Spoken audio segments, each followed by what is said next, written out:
I misspoke, Courtney, about Chuck Marsh's death. It was August of 2017. I just looked up the date. I think Courtney has the sound off.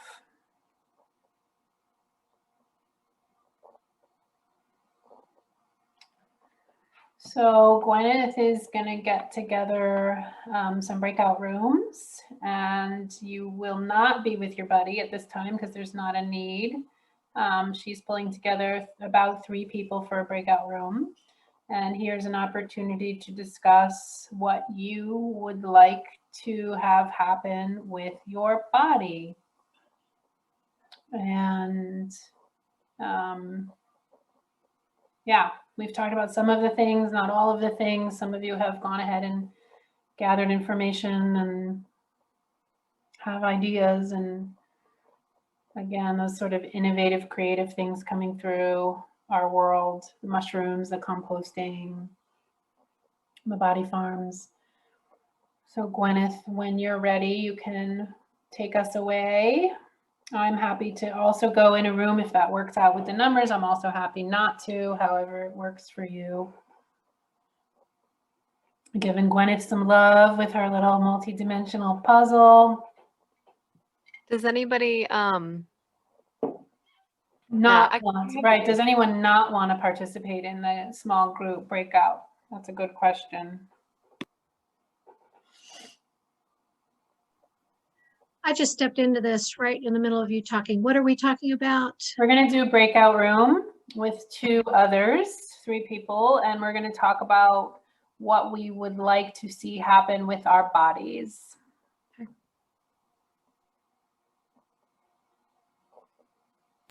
If everybody's good, I'll send us out. Whisk us away.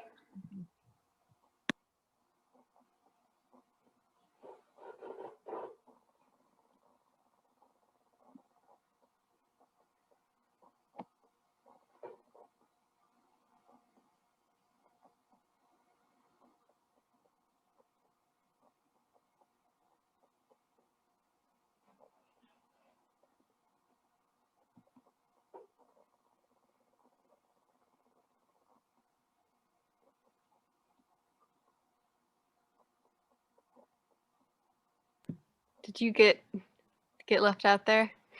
Well, I mean, Esty just joined, so Okay. I'm guessing maybe you could put Esty with me and you, potentially. I don't know if everybody is where they're supposed to be, but A few folks that maybe look like they aren't quite back yet and haven't joined in. okay. Well, whatever. Join me with a group or don't join me with a group, whatever. Let's see.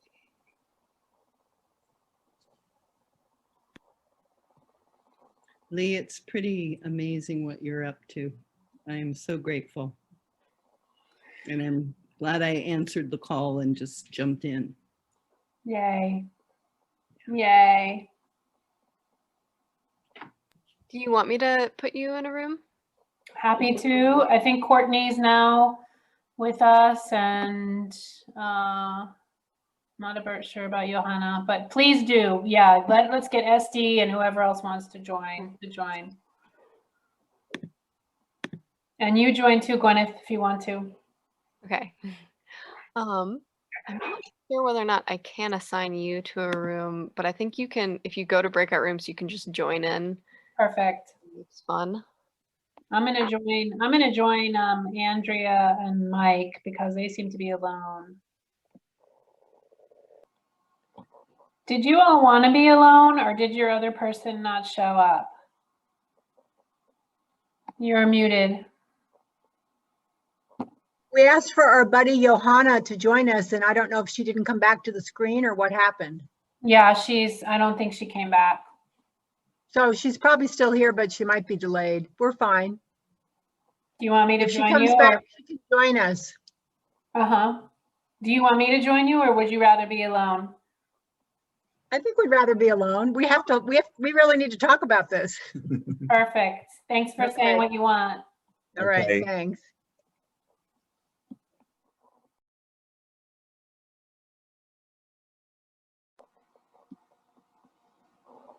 I got booted out. Weird. It's fine. It was a conscious thing. They wanted to be alone. Okay, that's fine. Yeah. Oh, okay, yeah, I thought you got kicked out by the No. technology gods. But cool. So everybody's good, it looks like. Do you want to join a room? I think I'm good.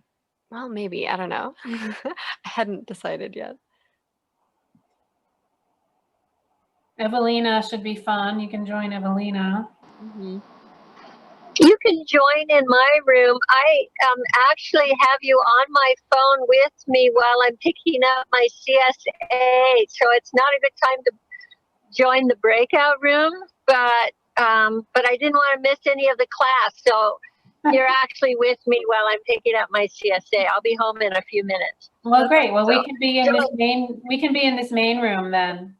Mhm. We don't have to leave. We can just be right here. So Gwyneth, what do you want to do with your body? Oh goodness. I've talked. I know that I don't want cremation because, just to be frank, it like makes me think of the Holocaust. But I've talked with my partner about how like we eventually want to have land and have a home kind of base where we can be buried, and then hopefully have some kind of tree, maybe like a fruit tree buried over us. But if I were to die like before that happens, um, I talked about maybe having, because I like the idea of if I don't have my own land being kind of scattered in important places, but how do you do the scattering if you don't want to be cremated? And I was like, well, maybe my hair is kind of long right now. Maybe you could like cut off my hair and then like bury me somewhere that feels good, and then take my hair to scatter around as it's scattered around in life while we just like live and shed. Beautiful. Yeah. What do you want to do? I was just going to be buried at Earth Haven on my farm. Yeah. I like the compost ideas, but they're expensive. And yeah, buried on my farm. Mm-hmm. Nice. Yeah, I'm a Taurus, so I like the earthy stuff. Yeah. Do you want anything in particular at your burial site, like something growing there, or just anything Well, like that? we live in Western North Carolina where things are growing everywhere, so there's no stopping it. Yeah. Yeah, I had a really fun experience. We had day 2 of the Jewish Farmers Conference, and it got me thinking about there's in my family, there's it's like my great grandfather or something. He there's an apple tree that's like tied to that side of the family, and I'd never thought about the fact that I could go and like get trimmings to graft it or like seeds or something. And now I'm starting to think like maybe I should go get that and then have that be like what I'm buried under. There's an apple tree that already is in your family's tradition around burials. Is that what you're saying? Well, okay, it's not really around burial. It's it was actually kind of an intense part of our family history because it was my great grandfather chose to hang himself off of this particular tree Wow. in the backyard. Yeah, it's a lot. But I just think that and it's kind of like part of our family trauma. And I think that it would be really meaningful to like go back and have a chance to connect with the tree if it's still there, because it's like there's obviously some kind of like, or it feels to me like there's some kind of connection still to that part of our family's history. And Yeah, beautiful. Mhm. I've been reading a book about family constellations. It's called It Didn't Start With You. And it's all about the epigenetics of how trauma is passed through the family. And there's some really stark stories, some of which I've heard similar things in family constellations work, which is speaking of the Holocaust, this one Mhm. young woman was wanting to kill herself and wanted to kill herself ever since she could remember. And the Mhm. therapist was like, well, how are you going to do it? And Mhm. she said, well, I'm gonna vaporize myself. I'm gonna jump into a vat of molten steel where my brother works, and I'll be like vaporized in like 3 seconds. And he was like, did you have grandparents or great grandparents at Auschwitz? And she was like, yes. And he was like, well, can we start to explore that connection? Mhm. And like it sort of untangled the whole thing for her. Yeah, that's crazy. Yeah. For sure. It was we were in particular we had a like little keynote from some seed keepers and they always just like speak a whole bunch of magic and got me thinking about saving seeds and like what plants and histories have been just kind of sprinkled in my family. Yeah. Like I don't know if you've ever heard of Ken Green, but he started a seed library. Oh gosh, I don't know where he's based out of, but has been a part of a lot of seed keeping, seed libraries, and especially like trying to help the seeds of certain cultures like return back to those cultures and like allow them to be the keepers of their culturally significant seeds. Beautiful. Mm-hmm. Mary, do you want to share at all about what would you think you might want at to happen with your body? And by the way, this is a breakout room technically, but we're in the main room, so we're being recorded, just to remind us. Okay. Okay. Well, I'm at a kind of a dilemma about it because I've gotten just a real strong feelings that I need to end up in the Haleakala crater.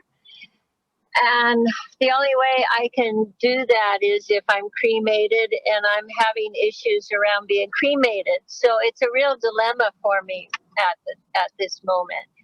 I would rather be buried and have a tree planted over me and just, be pretty much out in the wild and go back to the earth. So I love what Gwyneth was talking about, that maybe, there's a part of her, like my hair or some part of me that could end up in the crater and then I could be buried somewhere else. But some part of me has to end up in the crater, and I haven't figured out how I'm going to do that without being cremated. And that's, you're saying that's been your spiritual guidance about the crater? Very strong guidance that that's where I need to end up. So any suggestions? God, there's no way anyone's going to be able to dump my body in the crater. So I'm going to have to do something in preparation for it. But it's been pretty strong for quite a long time that's where you end up. That's where you go. And even if it's not all of me, some part of me has to end up there, a significant part. Mhm. I was kind of told that, it was important enough that I'm going to have to get over myself around cremation. Yeah. So so it's sort of like it's already been decided in a way. Mm-hmm. Well, that sounds like really strong guidance, and I hear that. And yeah, I don't think dumping the body, in the crater, but I do think the hair is a good idea. I hear the idea about coming to peace with cremation on some level. That sounds resonant. I wonder if there's a way that you could be cremated that would feel better to you. Like if you could even maybe like find a mortician or a crematorium near you that would be open to requests. Like I'm thinking maybe it would feel more special to you to be burned along with like a lot of herbs surrounding you, or like, to be if there's like different methods. I don't know, just throwing that out there. But I definitely like feel some similar feelings about cremation being kind of funny, and it's just everybody has their own like gut instincts about those things. Yeah, we had a girlfriend years ago who wanted to have an open cremation, you know, on a pile of firewood, and on Maui. And Bodhi tried to make that happen, and they said, "No way, no, it's not happening." The thing that I've heard So- is that it has to get up to like a really high temperature in order to really get everything done. Yeah, yeah, yeah. So I like the idea of the herbs, and you know, and if there's, hopefully by the time I am dead, there might be another way of cremation that is a little bit more environmentally friendly. So, Yeah. but so I don't have it resolved, except to surrender to, you know, the strong guidance and go, okay, let's just do it the best way possible. I have another small thought. And I have a person who has already said, I'm the one, I'm taking your ashes into the crater. It's been a big discussion already. Oh no, I lost you. Well, we're still here. You're just going in and out. Gwyneth, I'll close Oh, okay. the rooms. Okay, that's fine. Thank you. Yeah, thank you.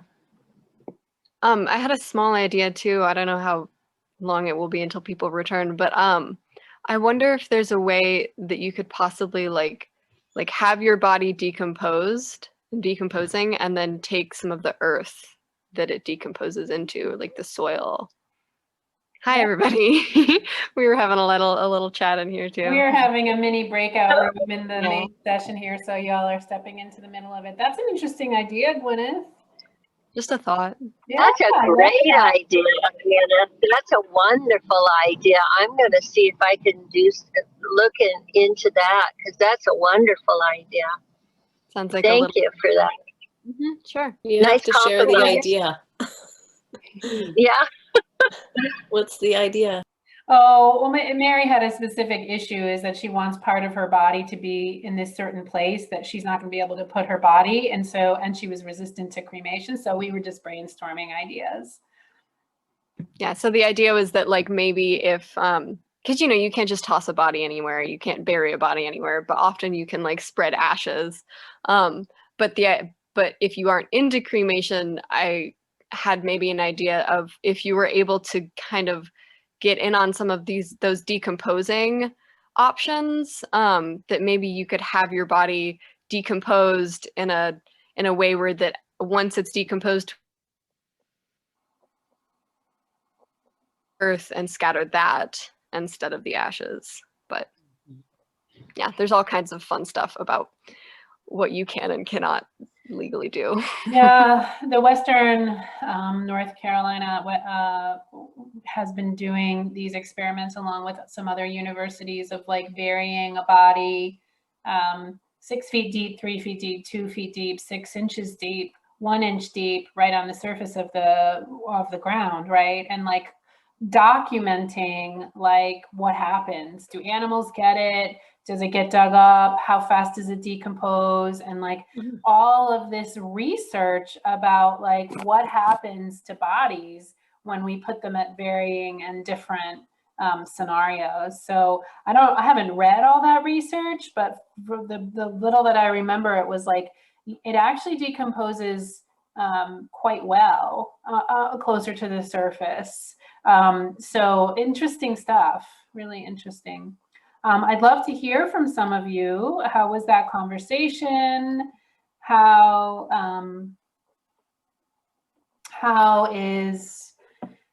are your thoughts about this? Raise my hand. Yeah, go ahead and speak, unmute yourself and speak, whoever it is, Grace or Anne Marie, any of y'all. Hi, this is Grace.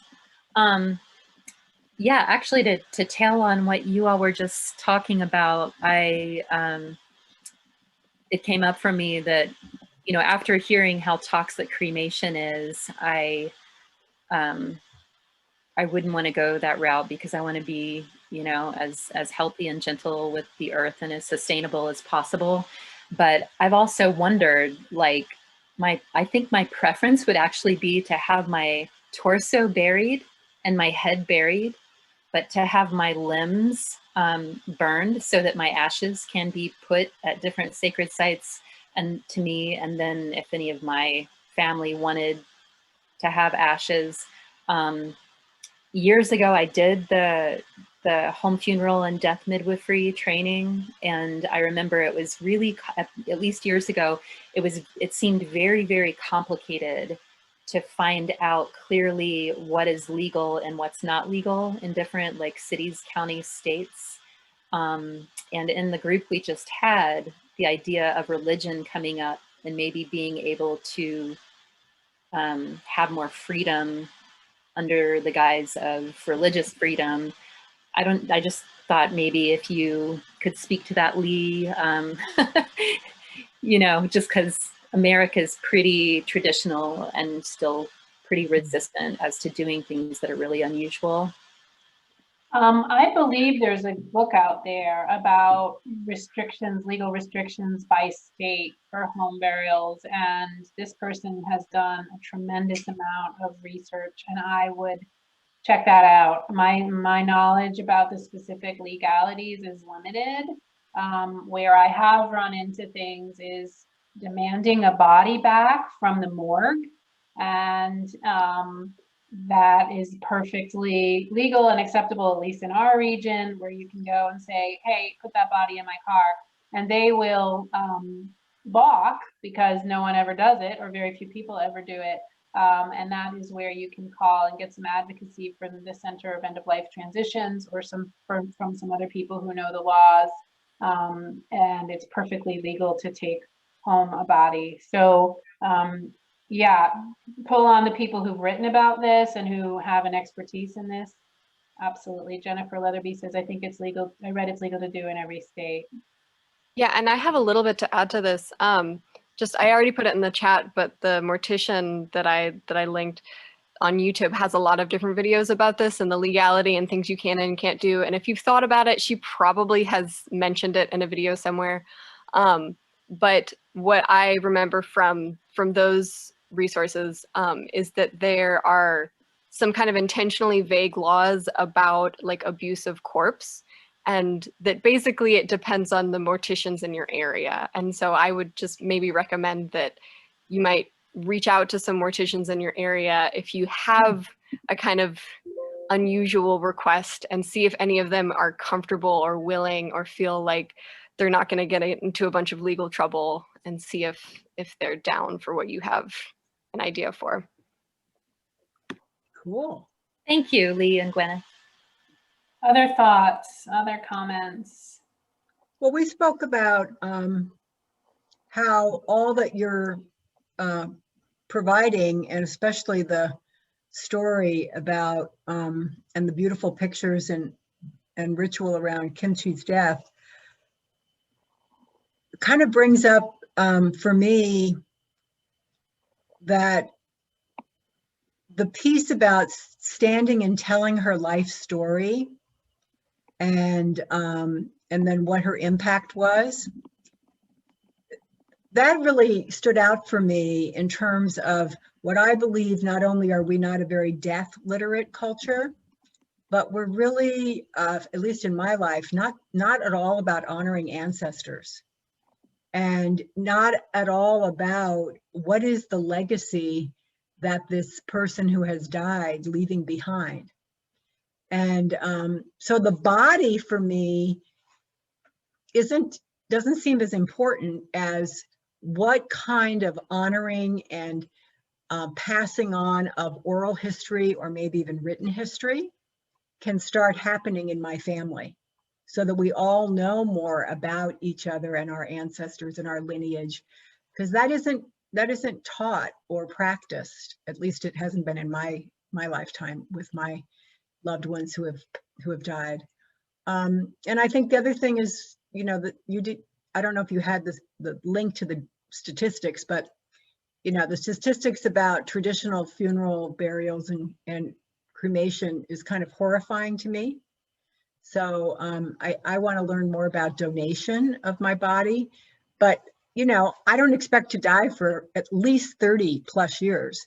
So maybe where I think I want to give my body today might not even exist, you know, 30 years from now. So I think about that in terms of, you know, who's going to take care of whatever I'm requesting? That's my other big thing. Who's going to take care of making sure that my wishes are honored?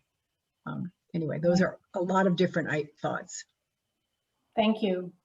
I resonate with the lack of literacy, right? If we had a death positive culture, not only would we have 1,000 articles and 1 million books on like how to die well, we'd also have all that information on how to deal with our body that was really specific to our desires and wishes. We could piece that together.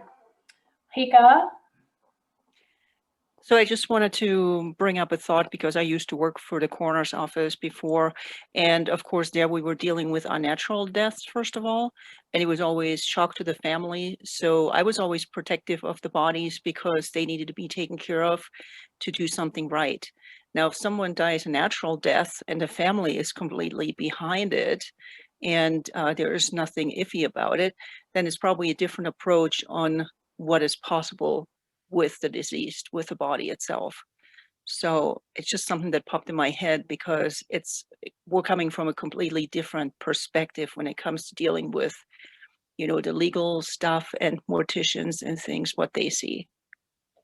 Yeah, I mean, one of the things I do know is that the funeral industry is got, you know, some big regulations. It's a huge, you know, it's a huge money-based industry, right? So I don't want to point fingers at people, but I'm guessing there's some limiting of information about do-it-yourself and empowered and sovereign choices that would skirt the funeral industry, right? So I think it's worth poking around and figuring out what's possible. Now, I do think there's politics involved. I do think that there's money involved. It's a whole industry.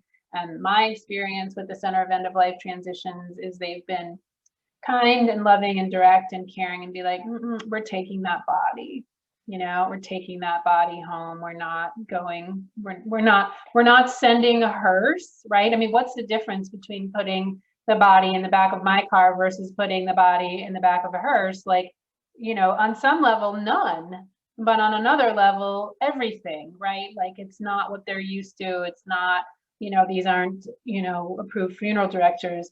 And so, you know, I think for the most part, it would have to be a family member to go and get the body at the morgue. It couldn't be a representative unless they were a funeral director. So that's something to look into. You know, if any of us, as we build death literate community, feel strongly about this, let's go get our funeral director license.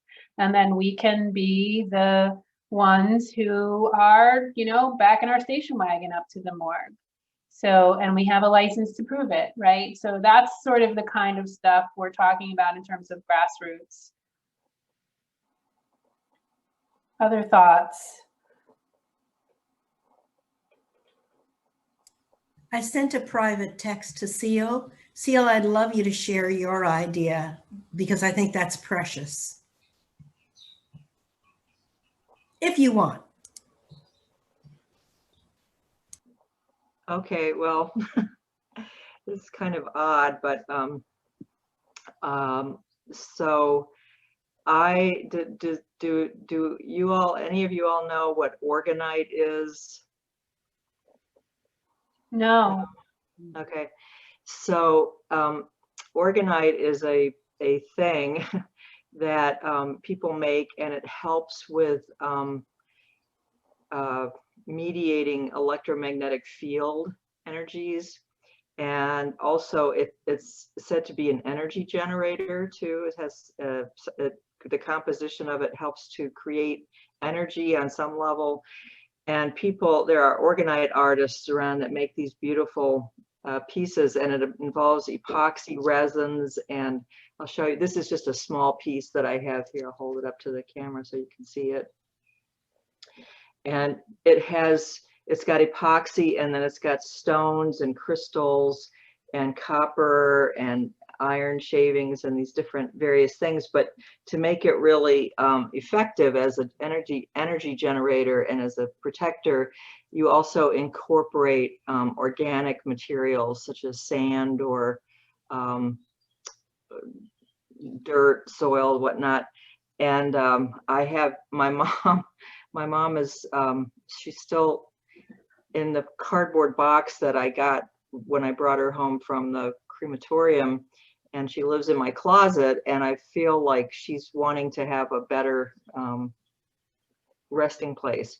So I got this inspiration of making an orgonite piece for her. And some people, you can make it in these really large, like pyramid shapes, and they're really beautiful. I have a friend who she's an orgonite artist, and she incorporates these gorgeous crystals, and they're bound with spiral and everything. And then she's got these layers of minerals and shavings and organic material. And so I'm going to do that. I'm going to do that for my mom.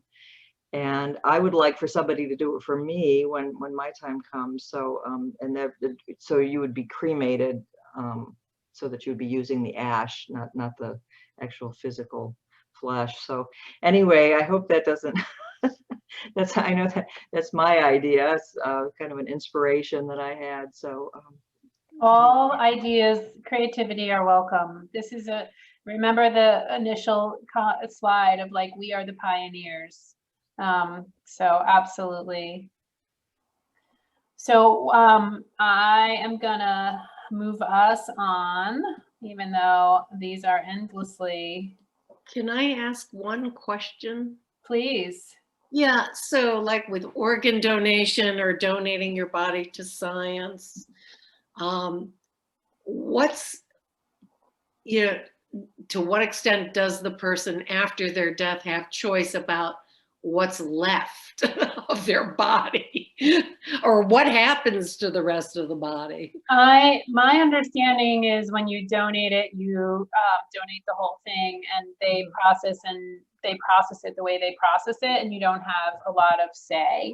That's my like general big picture understanding. Now, if you wanted to negotiate that with a body donation place, like, hey, I want to donate my organs, and then I want you to give the remains back to my family in this or that form, maybe that's possible. I'm not sure. I'm sure they have their own systems to that. That's a fabulous, fabulous thing to research. It's a really good question, Benita. Okay, thanks. Yeah. Okay, so I have shared my screen, and there are a couple of forms that I want to introduce you to. And one is the Declaration for Disposition of Physical Body, and one is the death certificate. And we're going to go into those a little more deeply. But again, these should be with your paperwork. Other possible forms that are on my, I think there's an authorization for cremation there. You can look into organ donation and body donation specifically with those organizations. And then my other recommendation here is to keep any receipts. If you have bought a plot at the Carolina Memorial Sanctuary, or if you bought a plot years ago at some whatever cemetery, like, it's really, really crucial to include those receipts and that contact information in your end of life documentation, because how on earth is anybody going to know that, right? Or if you're like, listen, I feel so strongly about cremation, I've already paid for it. They need to have that paperwork, right? That confirmation number, that receipt, something. So make a note to keep those things in your files. So Declaration for Disposition of the Physical Body. I had asked y'all to print this, some of you have. And could someone who's printed this please read the first section all the way up to, let's see, the first paragraph, and then where it says first autopsy and second after death. Does anybody have this in front of them, or they're willing to read? Andrea, go ahead. Okay, declaration regarding disposition of physical body after death. I, after thoughtful deliberation, being of sound mind and more than 21 years of age, in exercise of my paramount right to direct the manner of disposal of my physical body after my death, and in order to state clearly my direction, do willfully and voluntarily make this declaration, and do hereby declare: first, autopsy is a violation of my spiritual convictions and religious beliefs, and therefore no autopsy shall be performed upon my physical body under any circumstances. Second, after death has taken place, my physical body shall not be embalmed or in any way artificially preserved, except by means of refrigeration, air conditioning, ice, or dry ice. Thank you. I forgot to say what the origin of this document is and give you a little more context, so I'm going to say that now and then we can keep reading it. This document is from my mentors, the Center of End of Life Transitions, and it's sort of like a do-it-yourself version of what I want to happen to my body, and it's a template. And one of the nice things about templates, much like my addendum, is you can get in here and change things, but it gives you a framework and a skeleton structure for the sort of kinds of things that you might care about. I'm not suggesting anyone has to agree with this stuff or disagree. I mean, this happens to be the form that I'm using and many of the people I know are using, but there are other more, forms you can download on the internet. And like I have that declaration for cremation and burial and other things. But this one is pretty alternative. And so I just wanted to go through it, and feel free, much like the addendum, to copy it and amend it as you want to. Okay. Is anybody else got it in front of them? Susanna, you want to read the third and the fourth? Okay. Third, for the period of 72 hours after death has taken place, I request that, name and phone number, take custody of my body, acting as my death care agent, and exercise their right to care for and dispose of my body. If is not available for this, then I request that friends or my religious group be allowed to care for and dispose of my body. If this is not possible because of the laws of the state, I request that my family, friends, and acquaintances have access to the presence of my physical body in order to take part in prayer, read spiritual literature, and perform any practices associated with care of the body after death. I request that these activities and my funeral arrangements be supported by, fill in the blank. Fourth, I request that my family, friends, and religious group make the following funeral service arrangements. Excellent. Somebody else has it up. Could they read the fifth? Great. Okay, so fifth, no fewer than 72 hours after my death, my physical body shall be buried or cremated, both in parentheses. My remains shall be disposed of as follows, and fill in the blank. Sixth, the directions herein expressed are based upon my deeply held philosophical conviction, religious belief, and spiritual practice. I hereby request that so-and-so guide and support my family and friends as necessary in the fulfillment of these directions. Seventh, I have made firm and settled commitment while competent to express the directions stated herein, which are of great importance to me. I request that my directions as herein expressed be given precedence and controlling force over all other interest by any judge or court or other public authority. I request that my relatives and friends respect the directions expressed herein. Eighth, this declaration shall remain in effect indefinitely unless I revoke it. Right. And then on the next page, we're looking at I understand the full import and I'm emotionally, mentally competent, and then I am going to get it signed and witnessed and notarized. So you can start to see and imagine here how there could be a situation where this gets contested, right? Someone's kids are like, heck no, this isn't happening, or whatever, right?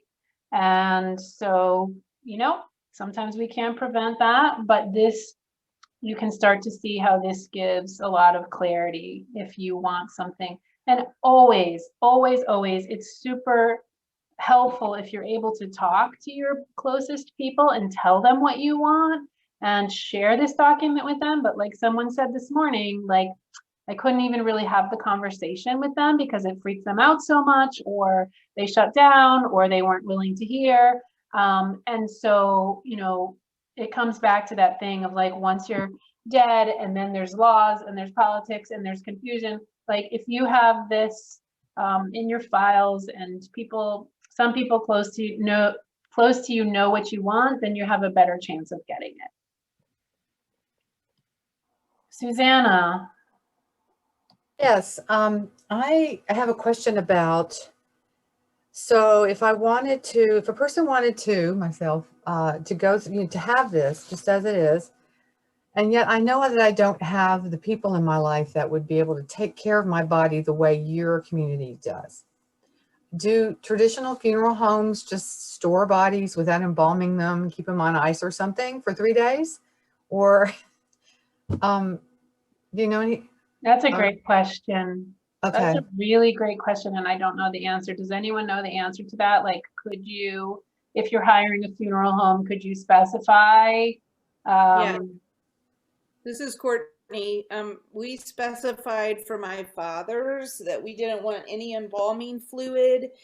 We didn't want anything done to the body, and they were willing to do whatever we wanted with it.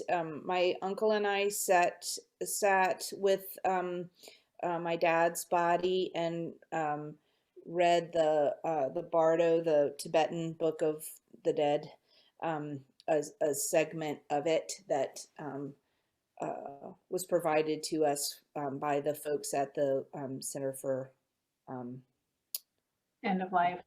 Yes, thank you. End of life transitions, and they were willing to put him on ice. They were willing.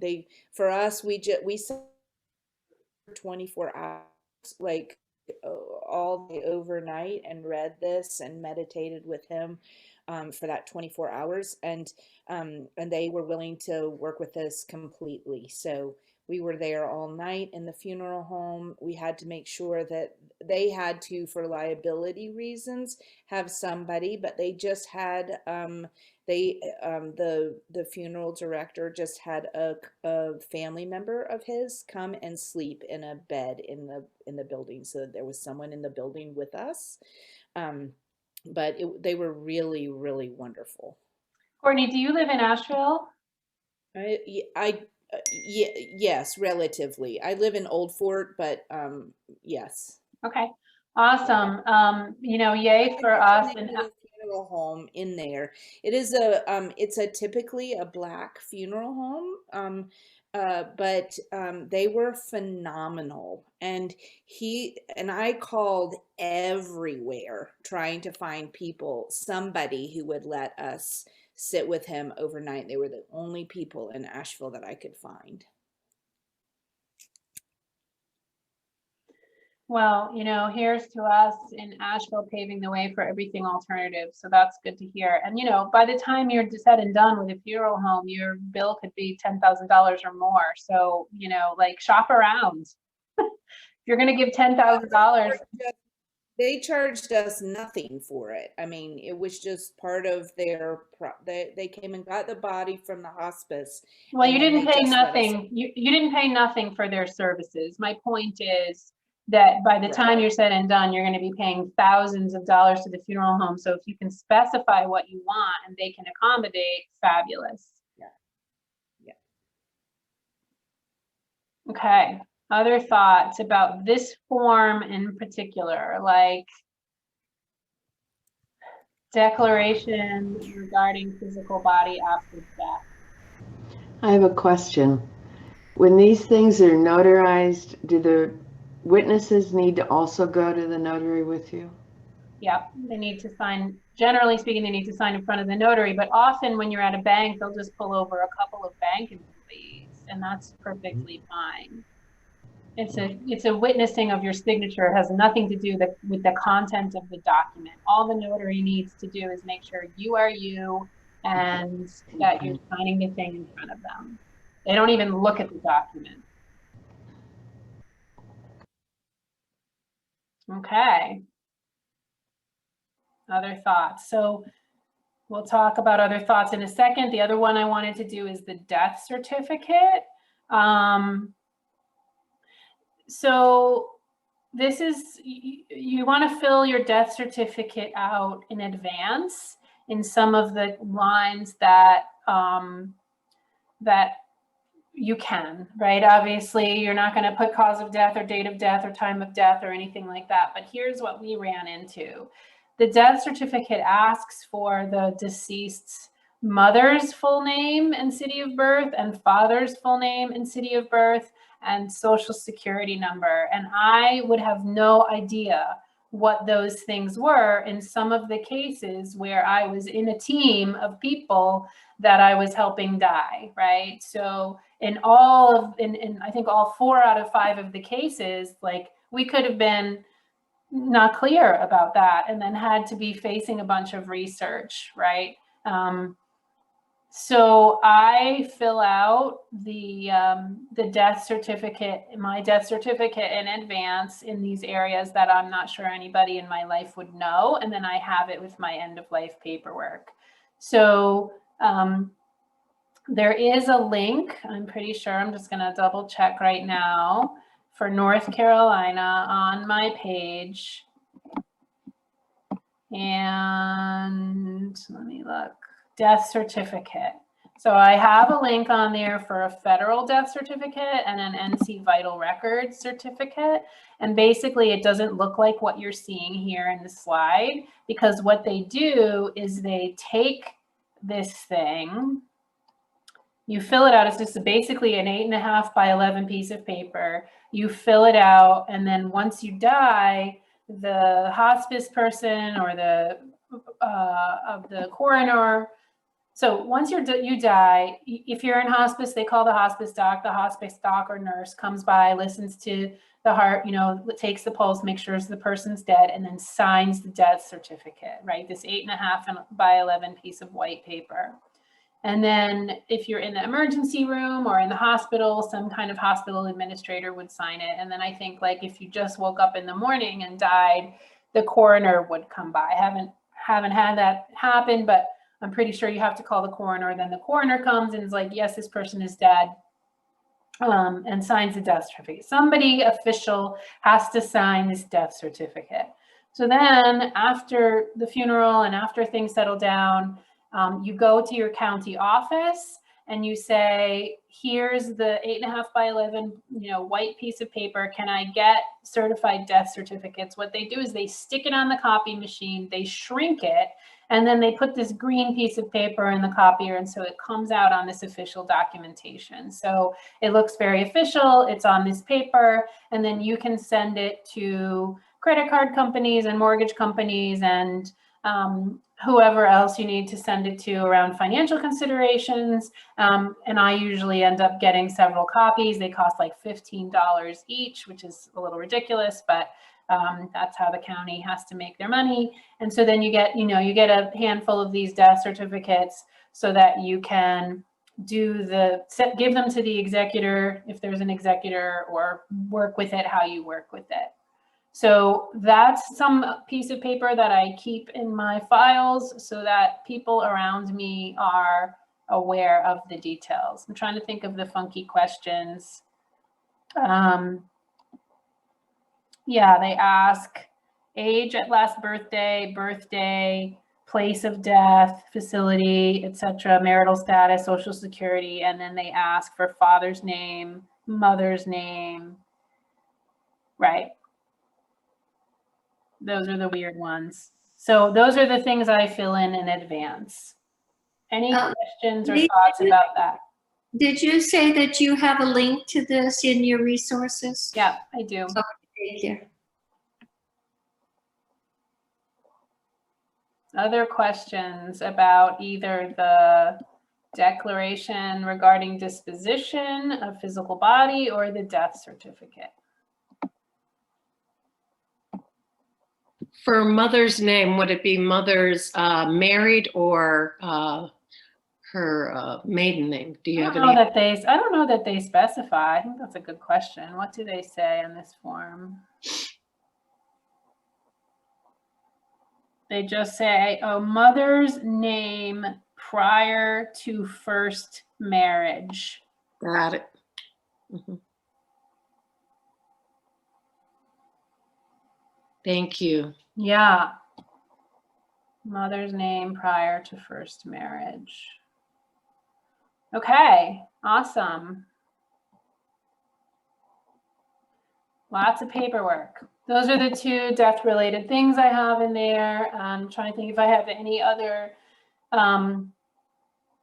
So my addendum, back to my addendum, it's sort of, this is a bit of an overlap with Wish 5, but I have, right, I'm looking on the website now, the authorization for cremation, the Western burial, there's lots of resources there.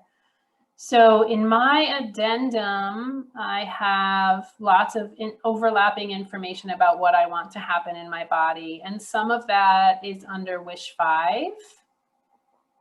And I specifically sort of, I'm redundant about that, what I want to happen, and refer to this document. And then I have the very last page of my addendum is navigating visitors at the end of life. So use it, don't use it. This sort of came to me when I was tending Kimchi, and she's a super duper extrovert. And there was like a stream of people constantly coming through, like dozens. And I was just like, oh my God, I can't deal with this. So I wrote that, like, here's the guidelines and the rules if people want to come at the end of my life. Yeah. Anything else about body or disposition? Or death certificate, we're gonna actually move on to financials. So any last thoughts?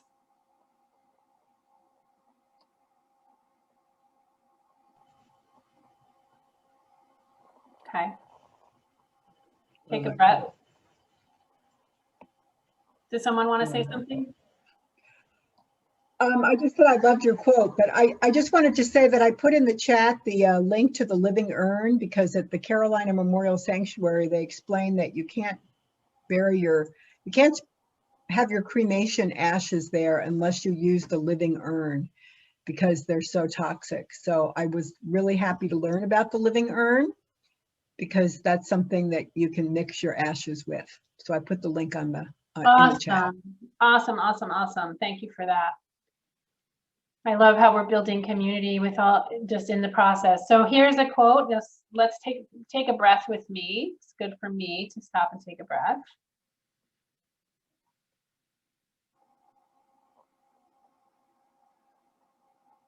A great quote by Joan Baez. You don't get to choose how you're going to die or when. You can only decide how you're going to live now.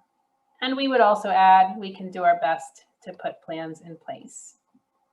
So here's a financial overview, and I want to remind you that I am not an accountant or a lawyer, and so I'm just trying to give you a brief heads up.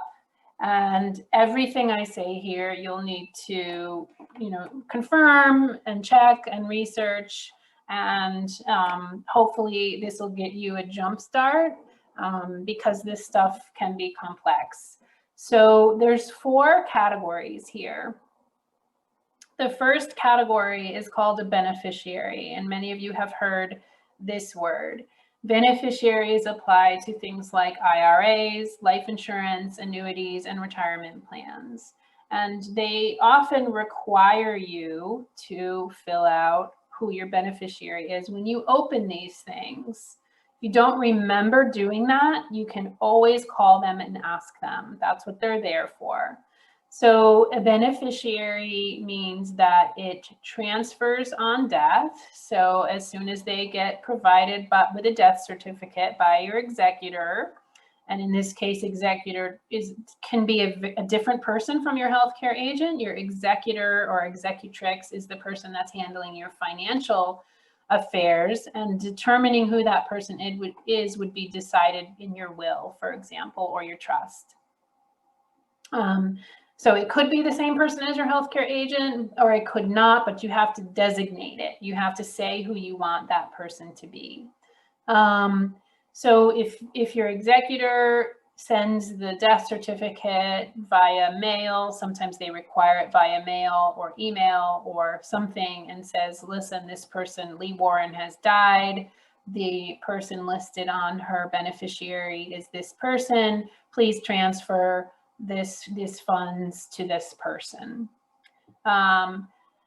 So probate is a word that describes a sort of county or state focused legal system that helps deal with somebody's assets and estate when they haven't made arrangements, right? A lot of things have to, sometimes even wills have to go through probate as well. It's a legal oversight process that's created by our system to make sure that the person's wishes get followed, and if there were no wishes, that the estate gets given to the next of kin in whatever ways. So probate is inevitable in lots of cases. There's some exceptions, but if you can make your wishes super clear, then the court system can be efficient about that and not have to get overly involved.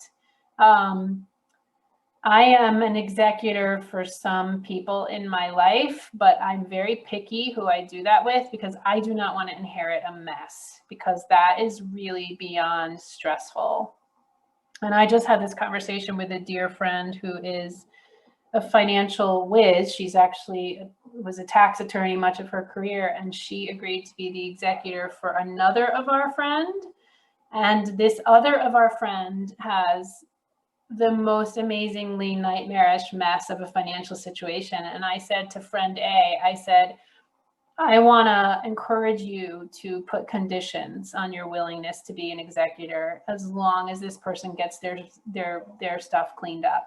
And until or unless that happens, that you're going to withdraw or revoke your willingness. So be mindful and be careful who you ask and who you're willing to be an executor for. So anyway, the beneficiary, it says here, transfers on death, no need to probate. Beneficiary becomes the owner of the account. It's usually settled in 72 hours after the death certificate is received. TOD stands for transfer on death. These are investment accounts like stocks and other kinds of investment portfolios. Also, you should have a form with your investment broker or whoever you're working with that the transfer on death person is assigned in advance. If you don't, follow up with them. They become the owner. They transfers on death. There's no probate needed, and it's usually settled within 72 hours. The same is true with payable on death. These are just some institutions call all of this beneficiary, but there's sometimes these other words that I wanted to introduce you to, the POD and TOD. Now the POD is the payable on death. Some institutions call it beneficiary. It's cash, money market, checkings, and savings. Now, I don't know about you, but I have 6 different checking accounts, and never did the bank ask me who was my beneficiary or who was payable on death. So that's likely true for you as well, which means there's nobody assigned. And that is going to be a hassle for whoever it is you want to leave money to. So the same thing, the POD assignee becomes the recipient of the money. It transfers on death. There's no probate needed. It's usually settled within 72 hours. But if you don't have anyone assigned, it needs to go through probate, which is going to be a hassle for your executor. I had to go into my bank and ask them to assign a beneficiary or a POD or a TOD. In my case, it was mostly just the checking and savings accounts. I had to specifically ask them for a form to assign for my 6 different checking accounts or whatever it is, who I wanted to be the POD or the beneficiary. They were not forthcoming about that. Generally, they don't ask. So I would put it on your checklist to go to your bank. And if you have multiple banks, I'm sorry to say you're gonna have to go to all of them or call them and say, who is my beneficiary? If you haven't consciously done this, their reply is likely to be, no one, you never asked us. So now you know, now you know, and you can get all of your accounts cleared away around beneficiaries. Here's something to say about beneficiaries. If you think you've done this, and for example, it was 20 years ago, and now you are divorced, and you don't check it, and your ex-spouse is on there, your ex-spouse is getting that money. Yeah? Like, no question. Like, you would have to, your executor would have to fight tooth and nail, and generally speaking, no lawyer would take that on, because if you signed a beneficiary document 20 years ago, 10 years ago, whenever, and your spouse is going, your ex-spouse or someone in your life that was important to you then that is no longer important to you now, and you don't change that, that person is getting that money. Pretty much guaranteed. This has happened. I have seen it happen. It's not pretty, and you want to make sure that you have all of that beneficiary stuff up to date. I have not experienced what it's like to reach out to these financial institutions in the time of COVID. I'm guessing they might be more flexible about doing this remotely, but when I called them, they're like, you have to come into the branch. So let me know if it's different for some institutions. It would be great to know that. But it's a very easy thing to do to make sure who's your beneficiaries, and well worth doing. The will is your estate, your real property, your belongings. So for most people, that is your house. If you own one house or more than one house, your any kind of other buildings, office buildings or other things you own, your car, and then there's sort of like everything material that you own. I did a do-it-yourself will. I don't recommend it because there can be a lot of loopholes. It's on my list to get to a lawyer to do a more formal will. The problem is that lawyers want to bundle the packages together, and they want to do everything for you and charge you a lot more. And I'm like, listen, I just need the will. I've done all my other paperwork, and then they sort of lose interest. So I need to find a lawyer who's willing to do my will. Generally speaking, wills need to go through probate, right? Because the county regulates this stuff.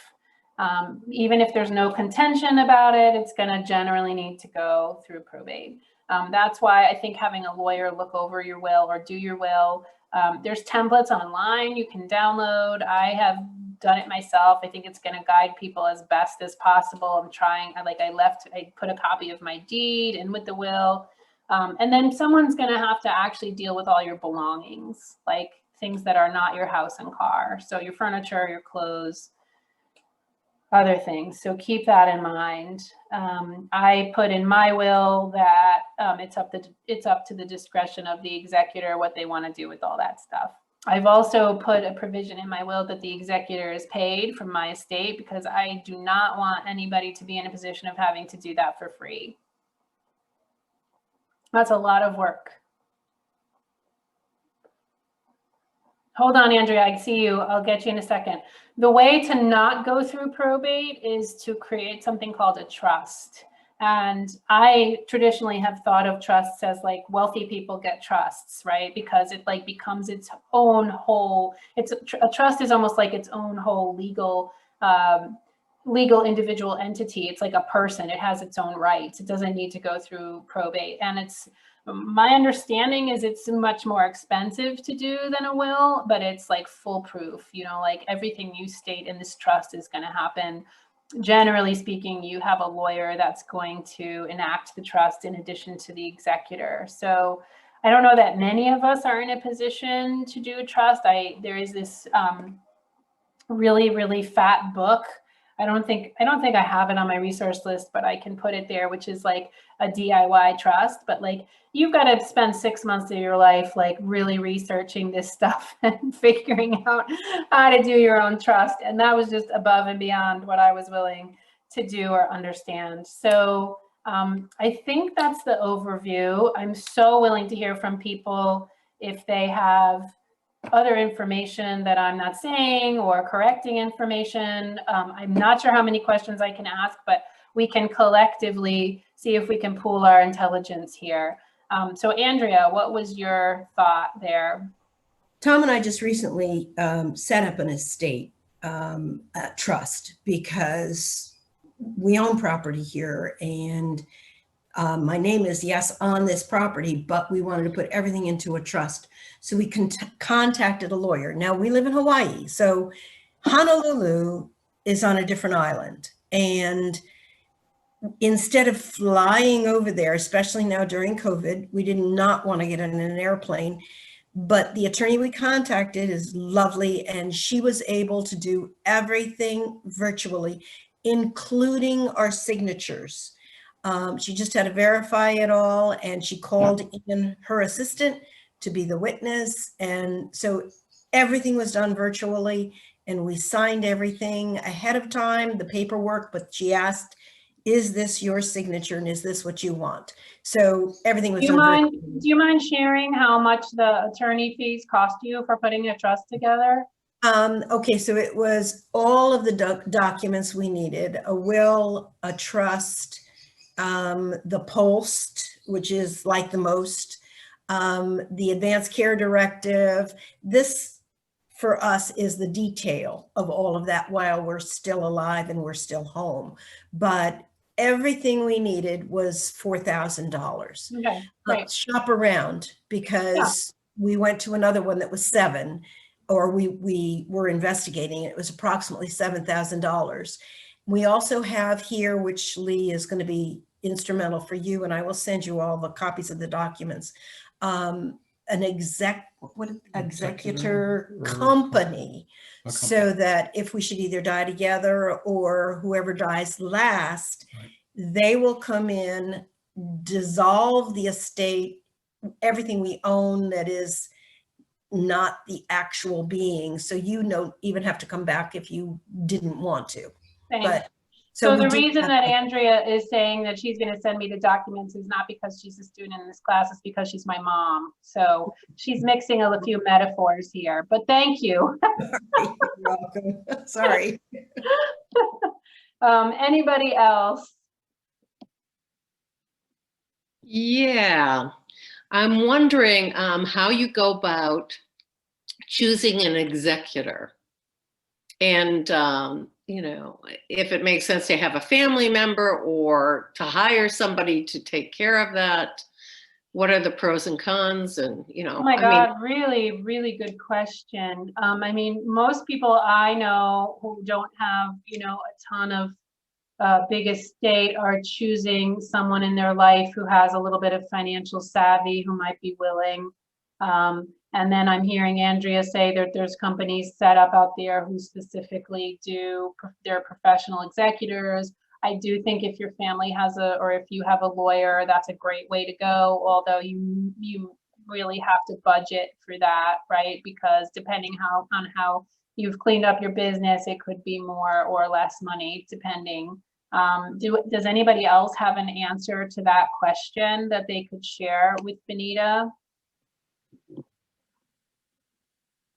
How do you go about choosing your executor? Any other thoughts on that? What I did, if I may, what we did here is I had a friend who had died, and I knew this company. And so I researched and looked up the company, and I checked with the attorney, and she said, yes, that's the company, one of the companies that she would recommend. But it was, and I'm looking for it in my notebook, which I may not be able to find right away. But they close out estates. And they do a lot of the work for the physical things. The attorney themselves can do the work, but they don't want to be involved in any closeout of anything. But this company is really excellent. And I'm sure if you look it up, executor corporations or some, I'll look it up. So continue the conversation. Yeah, put it in the chat. Thank you. Thank you. Yeah, you're welcome. Other high level questions. We're not going to spend a ton of time on this. I mean, it would be interesting to develop a part 2 or a part 3, 4 to this workshop and really bring someone in who knows this stuff. Because I think people have a lot of questions and it's very hazy for people. But my highest and best recommendation is to get a lawyer, because there's a lot of nuance to this stuff and they do that stuff professionally. So, and then the thing you can do yourself is to make sure your beneficiaries, your TODs, your PODs are all where you want them to be. Any other high level questions? I see somebody with a hand. SD. I just wanted to tag on about the trust, that when my mother was preparing for her passing, she had, there are plenty of elder lawyers, and most of us are in that category. And they have seminars, they have free seminars that take you through the steps. And this was here in California, but I'm sure they're everywhere. And I would just poke your nose into the possibility of doing some research in your local area to find people. I think my mother's trust, she put her house in the trust, that was her estate, because that was all she had, but in California it was quite a bit. Anyway, what I'm trying to say is it was like $3,500, and that was maybe 5 years ago. Okay, great. So awesome. So it made me wonder if Osher Lifelong Learning, which is an adult sort of retiree, I don't know how they say it, over 50 educational organization, maybe they bring in some people. I love the idea of more education about this, educating ourselves, shopping around for a lawyer. One more question. Mary, I think you had your hand up. Thanks, Lee. I'm wondering, can you really differentiate? I mean, what is the difference between the power of attorney and the executor? Is the power because and what's the difference between the power of attorney and a healthcare agent that is there to speak and advocate for you? I'm a little bit confused right now. Right. So it goes back, and let me put this slide up for you all to see again. It goes back to those categories of paperwork. And these words are very confusing. So these categories of paperwork, one category is, what do you want to happen to you and your body and your physicality while you're still alive? And sometimes the word for that is healthcare agent. Sometimes the word for that is healthcare power of attorney, right? Like, that means they have power over your body, your health, your existence, while you can't make decisions for yourself. It is very confusing, but the standalone phrase power of attorney, generally speaking, refers to someone who has access to your money and can make decisions about your money. So healthcare power of attorney, body, health, while you're still alive. Power of attorney, generally speaking, is your finances. Those could potentially be the same person, but they also potentially could not be the same person. Executor is an easier word to use, so it's less confusing. I like to use healthcare agent and executor because they're very different words. Yeah, you start to these are very different categories.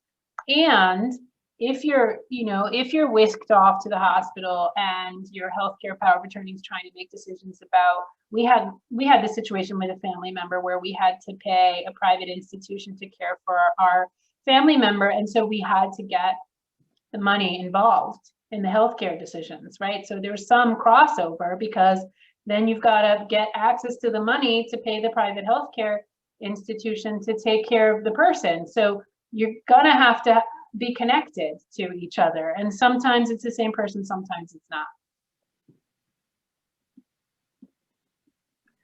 That's helpful. Thank you. Okay. Any other? Real quick, I put it in the chat, but I could be wrong in this, but I thought that I had heard something about like power of attorney expiring after you die, but an executor is like someone who can fulfill your will even after you've died and access your finances. That's a really great, yeah, that's a really great distinction. I believe that's true also, which is technically the power of attorney is handling your money while you're alive.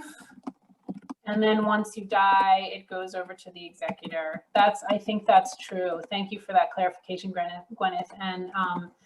And they could be the same person, but they could not be the same person, right? Like in Andrea's case, her husband, Tom, might be the power of attorney while she's alive, but then once she's dead, it's going to kick over to that professional executor that they hired.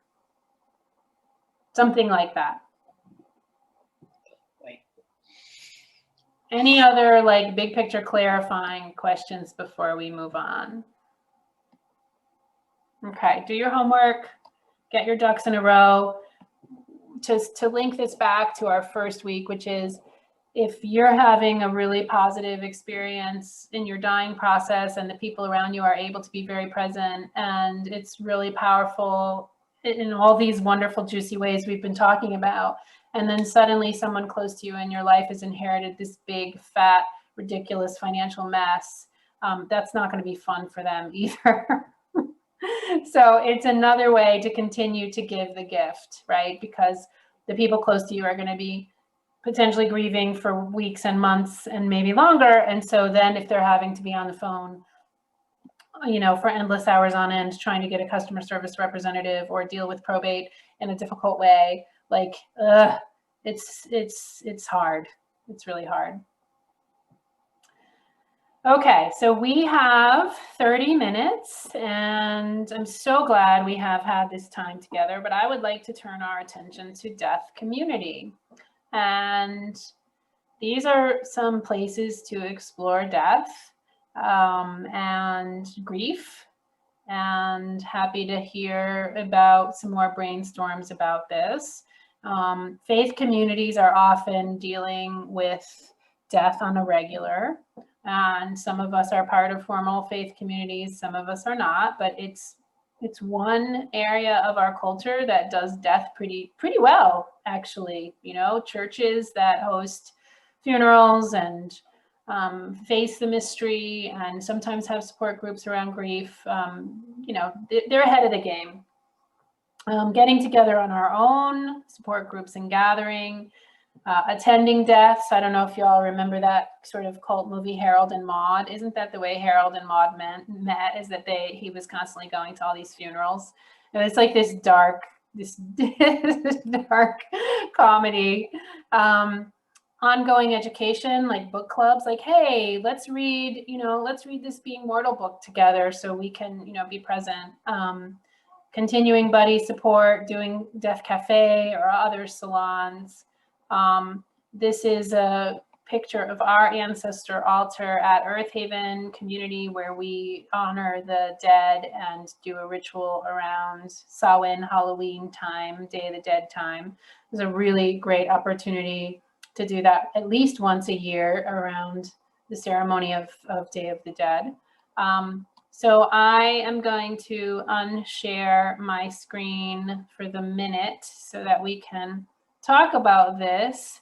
I also want to get you in your breakout room sometime soon with your buddy. And Gwyneth, maybe you could start to set that up so that when we're ready to do that, you can press go, because I know there's a lot of manipulation. Can I just add, if your buddy is not here, like if you notice they aren't here, maybe just let me know if you would rather just like be in the main room with us, or if you want me to pair you up with someone who also doesn't have a buddy here. Might be good. Let Gwyneth know that in the chat. Thank you so much. So deaf community, can we talk about that? Like, what do you want? What is your ideal deaf community? What are your ideas? What have you heard that you're excited about?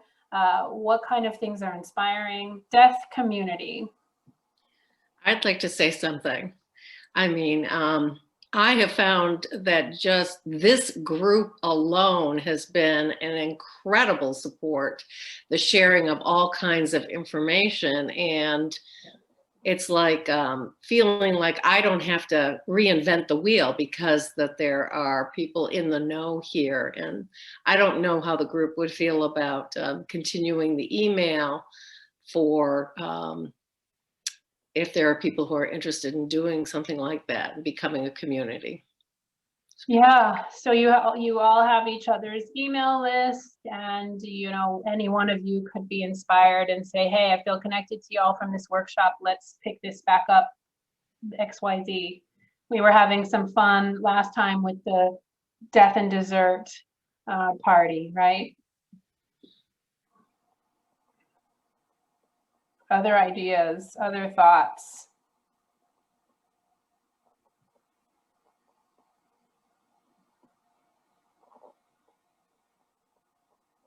Book club idea. What a great way to read a book. There's a great book called Being Mortal by a doctor who is so transparent and clear that all through his medical training and well into his decades of being a doctor, like the culture was to be terrified of the subject and not discuss it. And his process of learning to do that differently and basically learning to incorporate death into his practice. That's a fabulous book, Being Mortal. What a great way to read a book and share.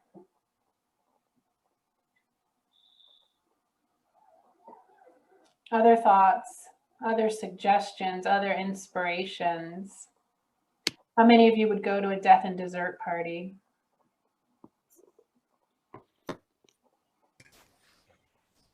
I had another thought too. You know, Roger and Monica are so close. I don't know if they've even thought about this, but I think I want to incorporate them into our community. So I'm going to look into that. Great. I have that the book that you just mentioned, and it's fantastic. But I also really loved this one, which is called When Breath Becomes Air, and it's also about a surgeon who dies and his transformation of understanding the dying process versus the keeping people alive process. Love it. Will you type those two books in the chat link, Courtney? Thank you so much.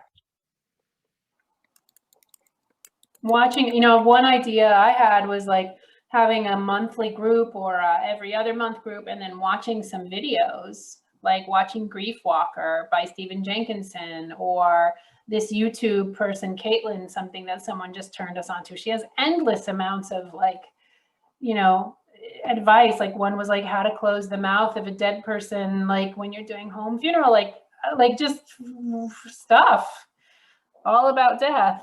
Really good. Listening to a podcast. Some of the thoughts that I have with this is, it seems like there's conversations and dialogue and educational aspects of a larger community, and then there's the discussion for the people that I'm designating on my team, and people may be supporting that team.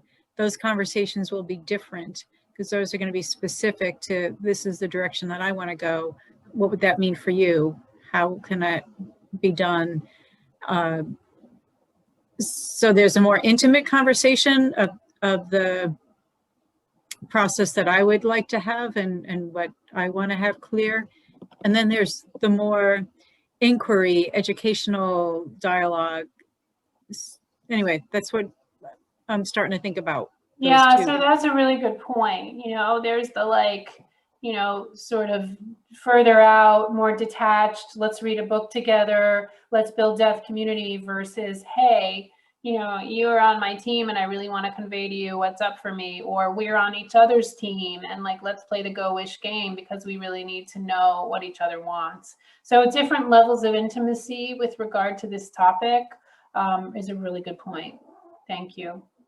I think one other way to do it is encouraging your faith communities or other communities to bring a workshop like this into that community, so you all have the same language, right? So if you're part of Jubilee, some of you actually came here through Jubilee, or a Jewish community church, or any other church, which is like, hey, could you host this workshop so that we collectively can take it and then we have shared language? You know, that's another way to do this. Or even, you know, doing it for your extended family and friends. Like, let's bring this workshop in so it's ours, it's private to us.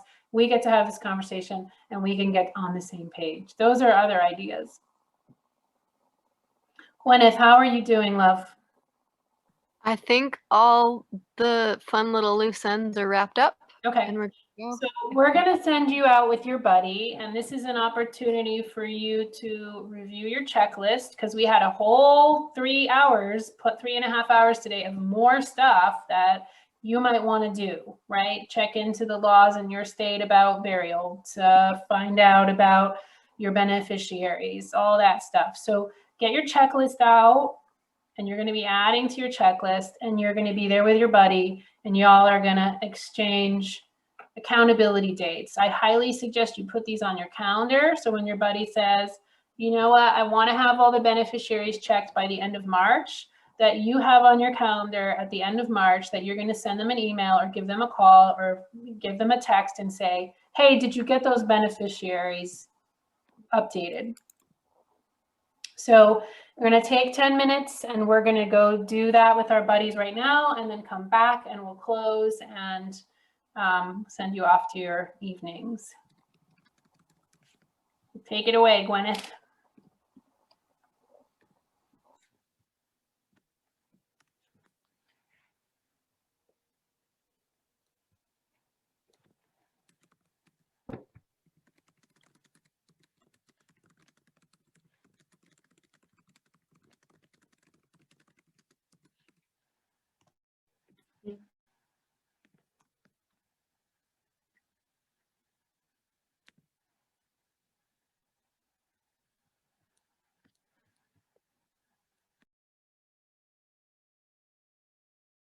Am I missing anyone?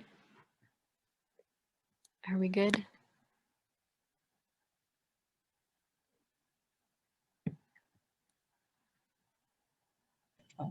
We're just going to talk to each other. If you don't want to put us in a breakout, that's fine. Yeah, you're totally good. I just wanted to make sure that there wasn't anybody else. Lee, if you're good, I think I'll jump in the room with my buddy. Oh, you're muted. Mary's also here. I didn't know if she wanted to be with anybody. Oh, I guess there's several people here. Okay, yeah, jump in wherever you need, wherever you Sure. want. Yeah, and Mary, I can put you somewhere if you want. I'm happy to be wherever you want to put me, Gwyneth. Okay. Are you good hanging out here? I am. All right.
Gwyneth, did I take you out too early, or did you set the time for 15 instead of 10?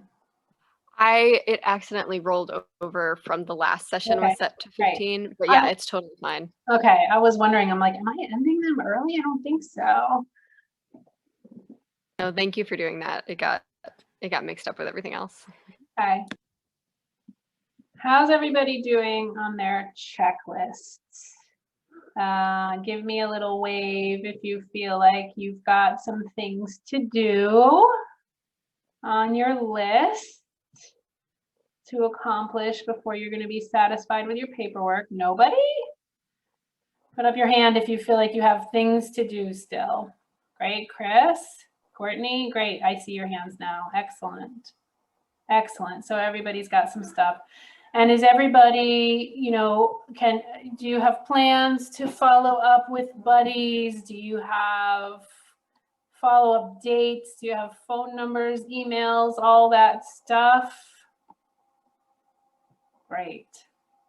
Excellent. Great.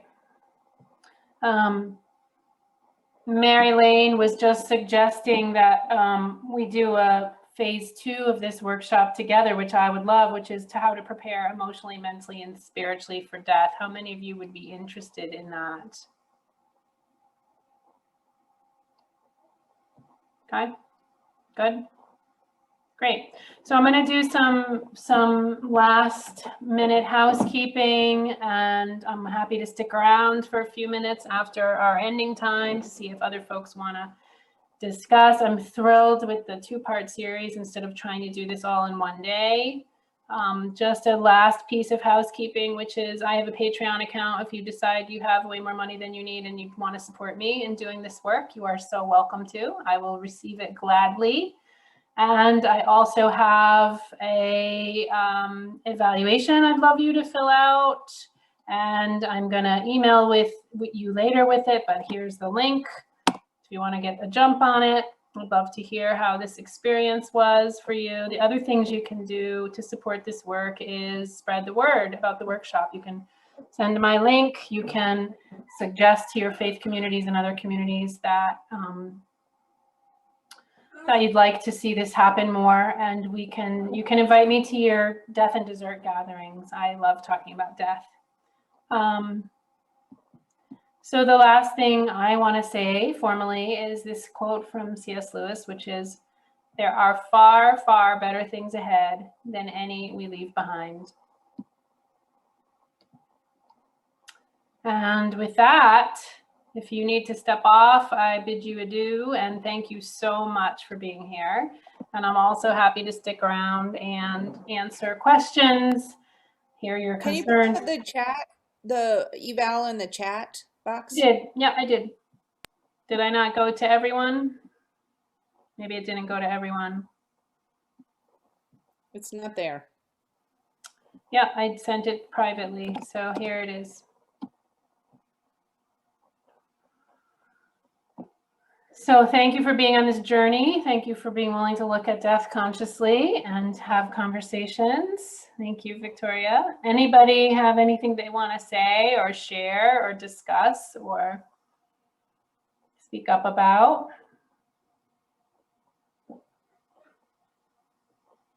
I just wanted to add in that I buddied up with Jennifer, and we had a little Zoom meet, and it ended up working out really well that we made a shared Google Doc to like share the resources that we're finding.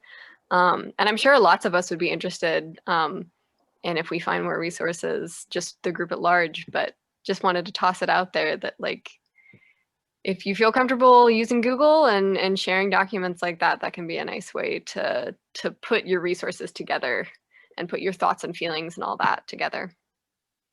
Yeah, so you all have each other's emails. It sounds like at least Courtney would love to share and find resources. You can also toss me some resources so I can add them to my resource page. It looks like people are interested in that. Thank you, Gwyneth. Bye, Victoria.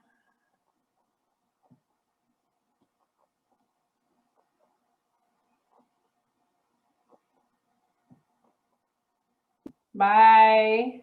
Bye, folks.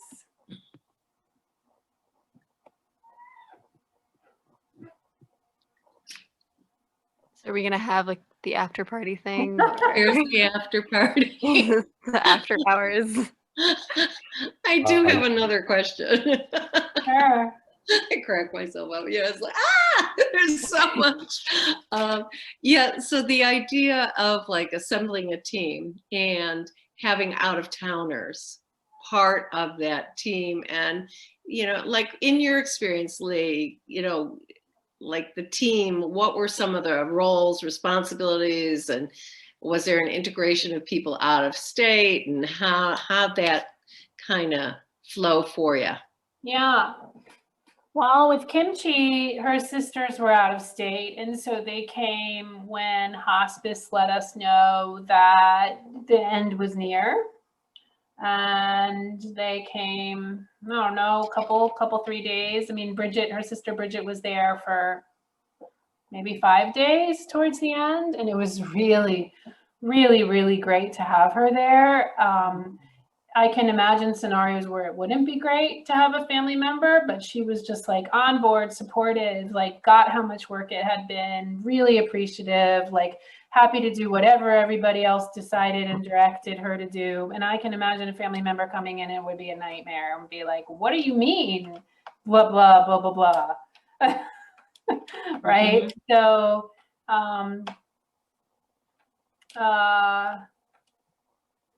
yeah, I'm trying to think of other out of state stuff.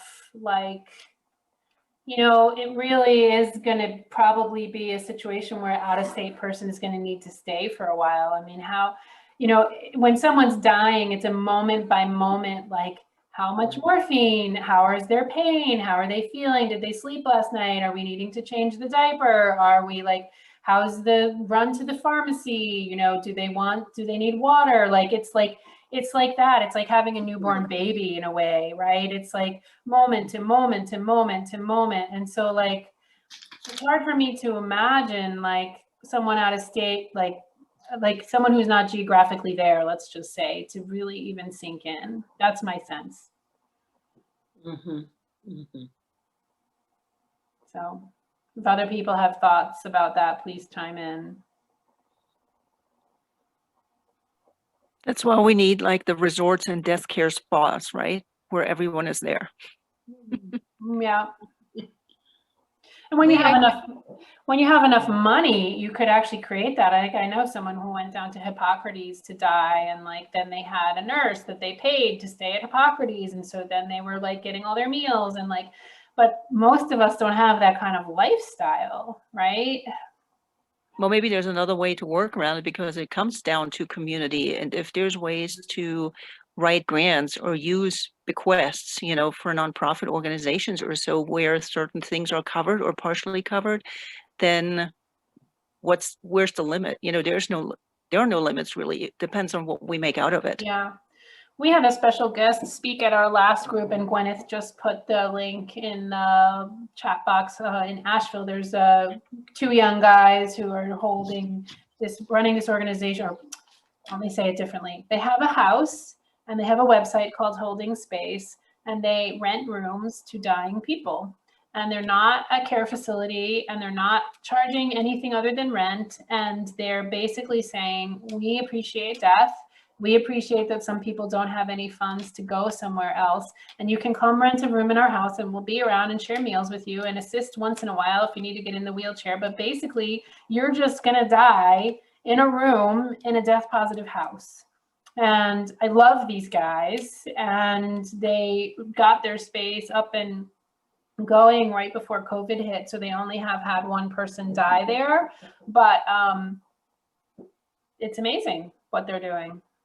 And I just to like give a bit more context, I believe that they are they married? Are they husbands? Or are they just They're husbands, yeah. Yeah. And that they specifically got this idea from a place, I think in San Francisco, which during the AIDS crisis was offering a similar type of space to people who were being turned away by the hospitals, like mostly queer people that were being turned away, and found some inspiration from that. So I just thought that was a really cool part of the story. You know their names? It should be on the website from the whole Eric, district. Eric Yeah. and get Eric's partner's name. Thank you.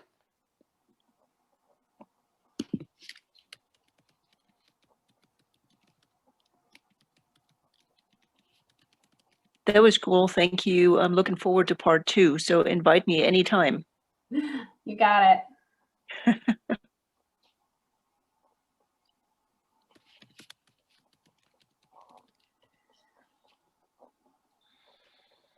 Well, beloveds, thank you for being here. Thank you so much. It's been Yeah. really powerful. Excellent, yeah. Nice to have you, Tom. Now you and Gwyneth can have this conversation. Yeah, we've been having a bit of a conversation, but all of this is good context. Yeah. Yeah, having the same language is so good. For It sure. really paves the way. And I want the California sunlight that Esti's sitting in. Me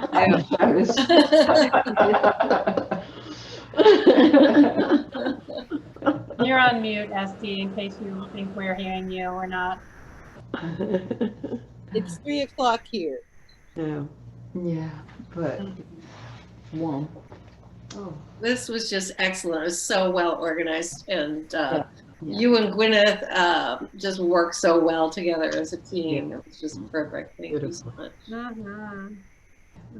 Yeah, thank you so much, Gwyneth. Love Yeah, y'all. sure. Bye, y'all. Thank you. Bye-bye. Lee, do you want to chat afterwards, or are you good? No, I'm good. Thank you so All right, much. sweet. Yeah, no, thank you too. We'll be in touch. Okay, bye. Bye.